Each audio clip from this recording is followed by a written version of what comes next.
Thank you, Mr. Chairman. Good to see you, Secretary. We just heard testimony from the IFO this morning.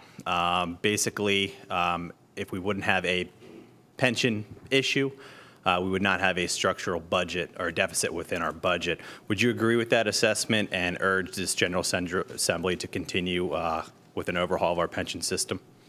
Well, I agree with the governor that we need pension reform. He has a proposal on this budget to make the pension issue and burden and escalation and funding requirements more manageable than it would be without the governor's initiative. Appreciate that. Another thing they hit on is how much revenue we've seen increase of income tax CNI. One thing I wanted to point out is if you go back to 2003, that's really when the capital stock and franchise phase out started. At that point, it was 7.24 millage rates. It's down to 0.89. Now, if you look over that time period between 2003 and 2013, you'd see a reduction in revenue of $594 million. At the same time, you would see an increase in the corporate net income tax of $894 million and the personal income tax of $3.98 billion. Would you say that the strategy of trying to make Pennsylvania a more business-friendly state, better tax climate, has resulted in more tax revenue for the Commonwealth, a better, in fact, climate for people to live here, for business to grow? Well, I don't think there's any question.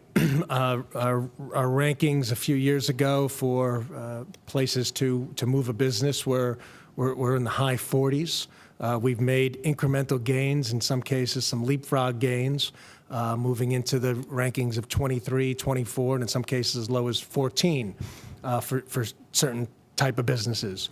We're lowering the price tag on operating a business in the Commonwealth in a predictable manner.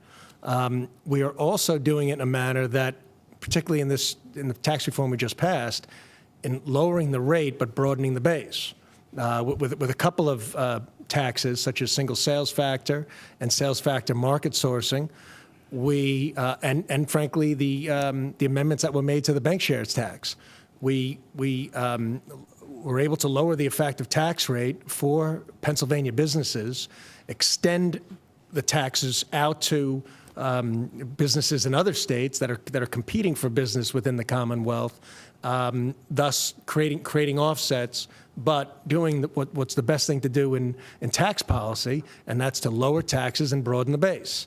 And yes, the states that are the most competitive, that are bringing in the best jobs, that are bringing in the high-tech companies, that are delivering on personal incomes and helping the most Pennsylvania families are following that formula, and that's part of the governor's short-term but longer-term approach to advancing Pennsylvania economically. I appreciate it. Look forward to continuing working with the governor, yourself, and your department on moving forward with a better business climate here in Pennsylvania. Thank you, Mr. Chairman. Thank you.